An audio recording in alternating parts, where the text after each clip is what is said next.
is Phil Rees. I've spent much of my career meeting men and women called terrorists in the West. It used to be said that one man's terrorist is another man's freedom fighter. But after 9/11, that seemed to change. Either you are with us, or you are with the terrorists. Western politicians list dozens of terrorist organizations. I'll be breaking bread with those labeled terrorists by the West and ask, when does a man have the right to fight without being called a terrorist? The tribal areas of Pakistan, the front line of the West's war on terror. For outsiders, it's one of the most dangerous places on earth. At a secret location, a rare interview with a senior Taliban commander. These men believe their duty is to expel Western armies from nearby Afghanistan. If you follow the right path, you are my brother. But if you follow Bush, you will face suicide attacks. We will run you over with a vehicle. We will chop off your head. I will even sacrifice myself.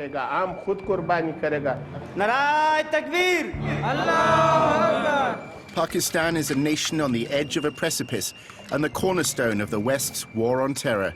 The spectre of having 166 million who fall to extremism, that seems to indicate to me that all of South Asia could be ablaze. I'll go to the birthplace of modern jihad and find a country at war with itself.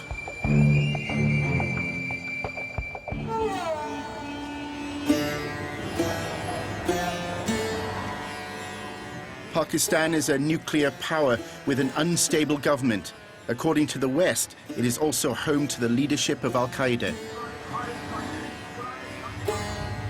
After 9/11, the United States told the Pakistan government that it must play a pivotal role in the West's war on terror. But this is deeply unpopular amongst the people of this conservative Muslim nation. I'm heading for the western reaches of Pakistan, the northwest frontier. We're on our way to Peshawar, a town on the frontier with Afghanistan. It's also on the front line of the West's war on terror and a staging post for the rebellion against Western forces in Afghanistan. The frontier province is the home of the Pashtun people. For centuries, they battled invaders who tried to control their lands. Peshawar and its people have been shaped by this violence. The Persians, Mongols, Sikhs, and the British have all occupied the city. The province is in turmoil once again and facing a different kind of invasion. The Pakistan government has sent thousands of troops into Pashtun lands to confront Islamist rebels.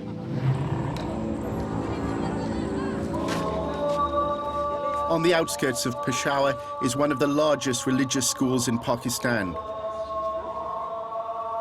The pupils are known as Taliban, the Arabic word for a student of Islam.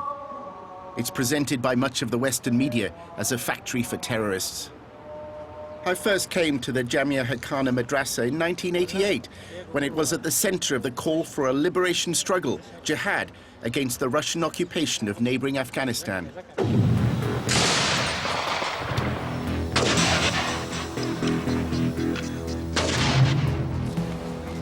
Money from around the world funded holy warriors, or mujahideen, from this school.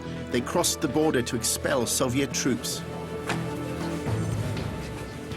In those days, I dressed as a mujahid and, along with most Western journalists, celebrated the right of tribal warriors to fight foreign invaders. They were lauded as freedom fighters. The school was also at the center of the Taliban takeover of Afghanistan in 1995. Many senior members of the former Taliban government were pupils here, including its fugitive leader, Mullah Omar. I've come to see one of Pakistan's most experienced religious politicians, who's also known as the father of the Taliban. Sami-ul Haq recalled our meeting in the 1980s and how the West's attitude to the Mujahideen has changed.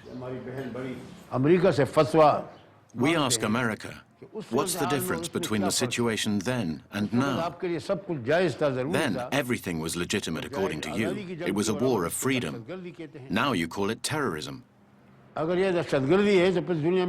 If this is terrorism, then there would be no way for oppressed and subjugated nations to fight for their freedom.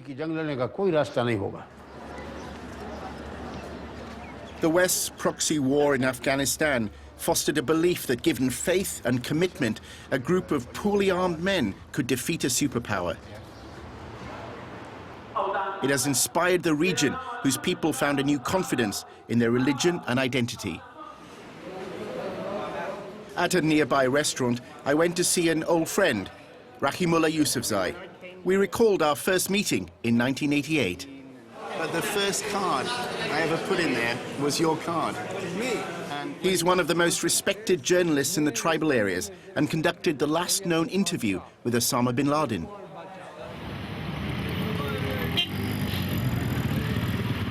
He's taking me back to a district of Peshawar where 20 years ago he told me an important story was unfolding. At the time I ignored his advice. It involved the founders of what would become Al-Qaeda. Here there was a place on the left, which was one of the places used by the Arabs. And I'm sure Osama bin Laden, Abdullah Azam, Ayman al-Zawahiri, everybody has been here to this place. Well, when I went there, of course, I discussed it, and we said nothing important was going on there. Well, nothing important outside, but inside. Well, yeah, but it didn't seem. We missed the importance of the idea of jihad, how potent that was, and how its effect would linger for so long. You know, I mean, we just missed it. Yeah, that's true. In these houses, Rahimullah met fighters from around the world, all brought together by jihad against the Soviet Union.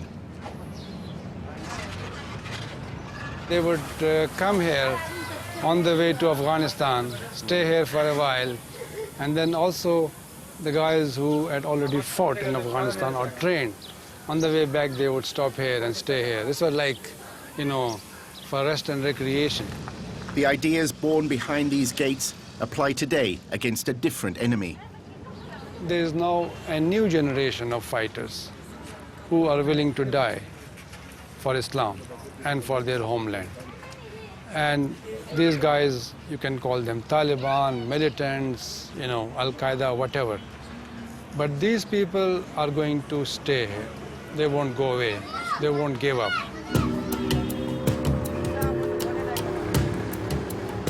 At the far side of town, a border crossing on the road to the Afghan capital, Kabul. It's a vital transit route for NATO forces fighting the Taliban and Al-Qaeda in Afghanistan. On the other side of the border, some 100 kilometers away, the United States Army has stationed troops in the desolate Korangal Valley. Make sure that you're actually looking and scanning to identify weapons or them carrying stuff. Don't just try to shoot somebody because you see them, a group of dudes walking. I'm joining 30 US troops at an isolated base on the front line of this war, Firebase Vegas. There are reports that Taliban forces are in the area. 40 individuals is what the report's saying, staging for one of the bigger attacks on Firebase Vegas. So it's going to be important that everybody's on their game this morning. Let's go.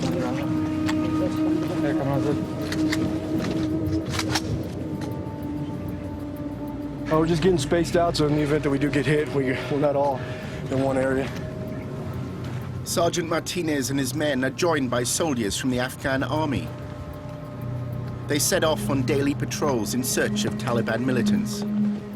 Their main task is to cut off supply lines for fighters and weapons brought in from Pakistan. The border is only 20 kilometers away. This is dangerous work. These patrols act as bait, designed to draw the Taliban from their hideouts. The terrain is also ideal for guerrilla warfare. They're just kind of watching for that one vulnerable individual or one point in the terrain, and they'll just let off a few rounds and try to ambush us and take off. The soldiers arrive at a village. Houses are searched for weapons. The villagers are suspected of supporting the Taliban. These are the same Pashtun people as in the tribal areas of Pakistan. They share a language and culture. The border means little to the people here. While there is no Pashtun nation on a map, the people are fiercely proud of their identity. They see outsiders on their land as an insult to their honor.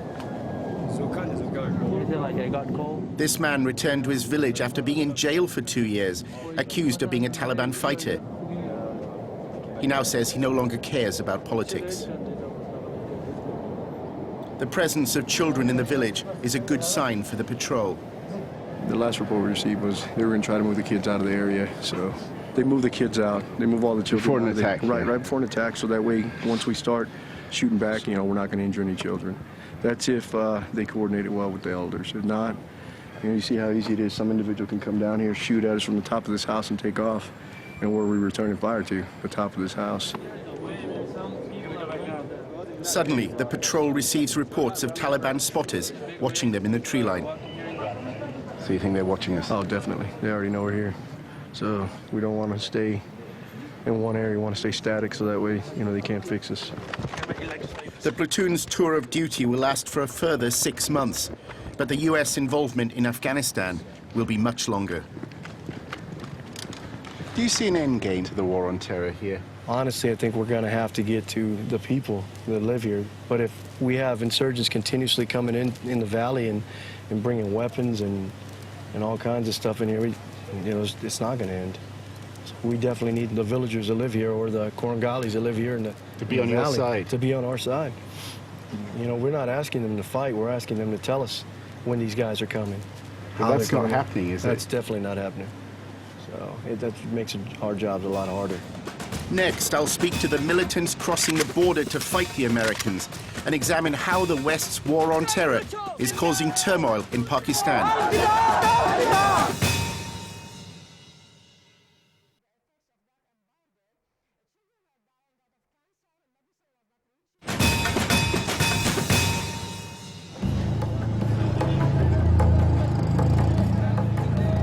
To understand what's happening on the Afghan border, I need to visit Rawalpindi, the home of Pakistan's intelligence service, the ISI. The ISI nurtured the Taliban in the 1990s and has a central role in events now unfolding. Pakistan claims to be an American ally in its war on terror, but not everything here is what it seems. I've come to a gated community full of mansions. It's an estate for retired generals. And I've come to meet a man who was head of the Pakistani intelligence services at the height of the Afghan war against the Russians. But he still has his fingers in many pies. Does the war on terror mean anything? Bunkum. It is out of George Bush's hat. No, it's nothing there. This is nonsense. General Hamid Gul effectively controlled the Mujahideen in the 1980s. He funneled money from Saudi Arabia and the CIA to jihadi groups. What Taliban are doing is perfectly understandable. They will never stop crossing the border to help their brothers because they think they are in distress. It's a good cause, it's a moral cause, and this is a cause that have always recurred in history. So basically you're saying that until America leaves Afghanistan and the Western powers, NATO, you see no peace on the borders of Pakistan? No, none at all. There's a natural and unavoidable tie-in between success in Afghanistan and success in Pakistan. I think it's a problem for everyone, from the government of Pakistan to the government of Afghanistan to the coalition forces. The Pakistan government's public support for the United States war on terror has provoked widespread anger, made worse by American missile strikes against so-called terrorist targets inside Pakistan.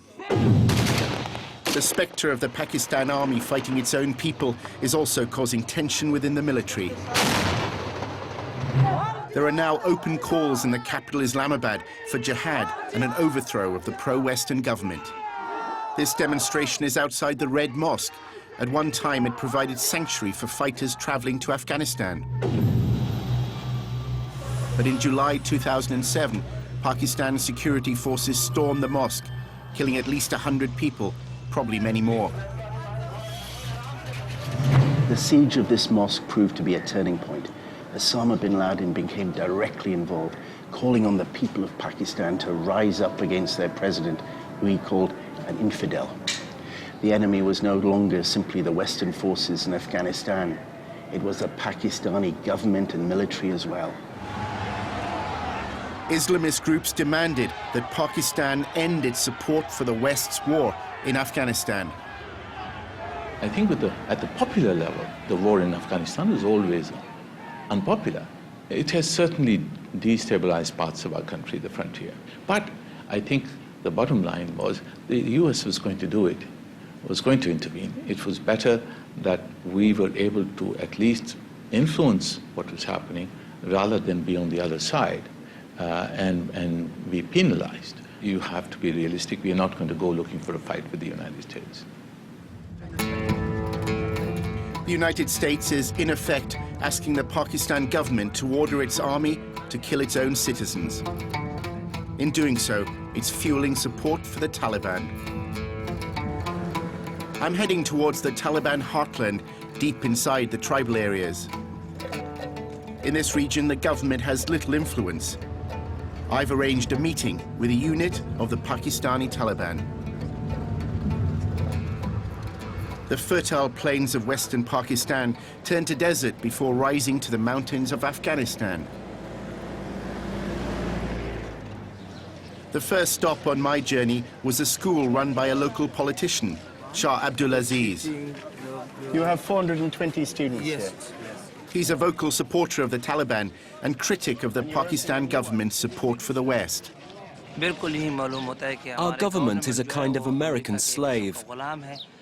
Pakistan's independence and honor have been given away to America. The government's fighting someone else's war, and we condemn this.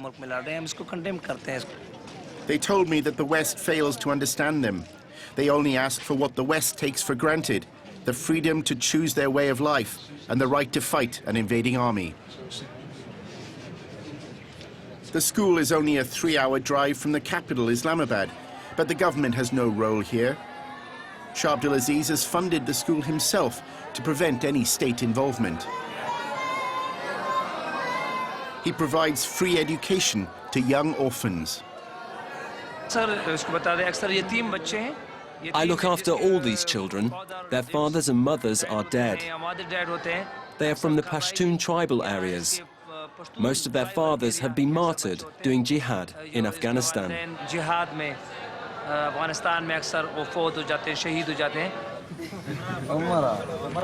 That's the style. Okay. Then you put it on me. Is that right? Is that perfect? That's good. Well, shukriya. Thank you. As evening drew in, I was taken to a location that I was told not to divulge. A Taliban commander and his unit had arranged to meet us on the following day. Well, we've been traveling all day, and we've reached this safe house here. I'm not exactly sure where we are, but this is our bed for the night, with the open skies above us.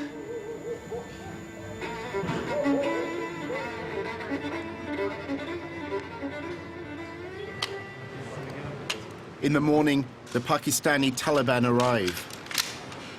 They move freely around the tribal areas, though are careful to avoid direct contact with the Pakistan army. The commander gave his name as Haji Yaqub. He asked us not to show his face. He's a veteran of the first Afghan war against the Russians. Now his enemy is the American and NATO troops in Afghanistan. Even though he's from the tribal area of Pakistan, his loyalty is to the leader of the Taliban in Afghanistan. Our leader is Mullah Omar, and we're his mujahideen.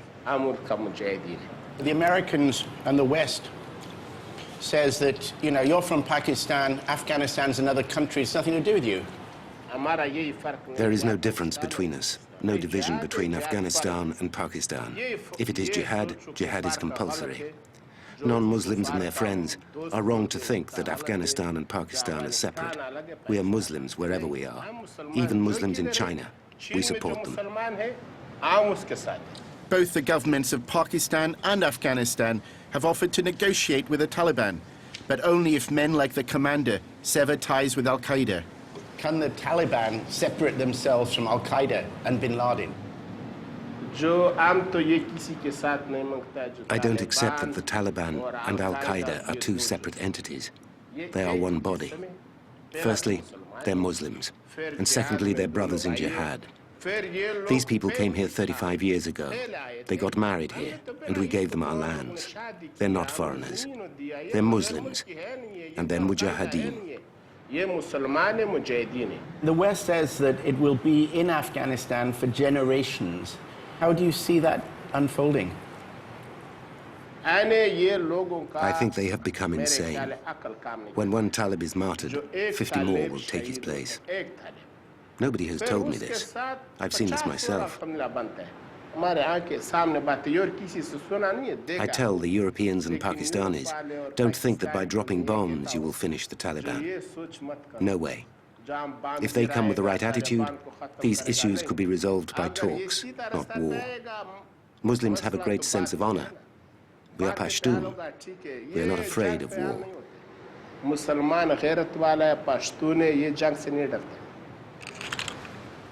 The West's war on terror, with all its military might, has been unable to conquer an idea born in Pakistan 3 decades ago. Instead, the war has united the Pashtuns behind Jihad and allied them with the West's enemies.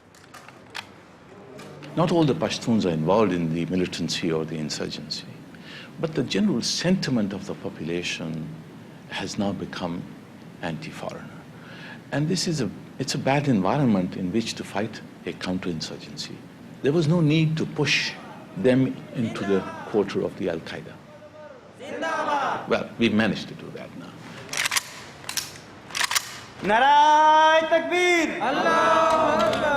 The more the West puts pressure on Pakistan, the greater the dangers of a full-scale civil war and the possibility that Pakistan turns on the West. All we have to say is we declare jihad. Then the Muslim youth from all over the Muslim world will rally. This is just one hair breadth which divides at this moment, because things have come to a stage, to a threshold, where if jihad is declared by a state authority, then it's going to be a very, very big affair. It's going to be Jihad International. This is the West's nightmare, but one that its policies in the Pashtun lands may be turning into a reality.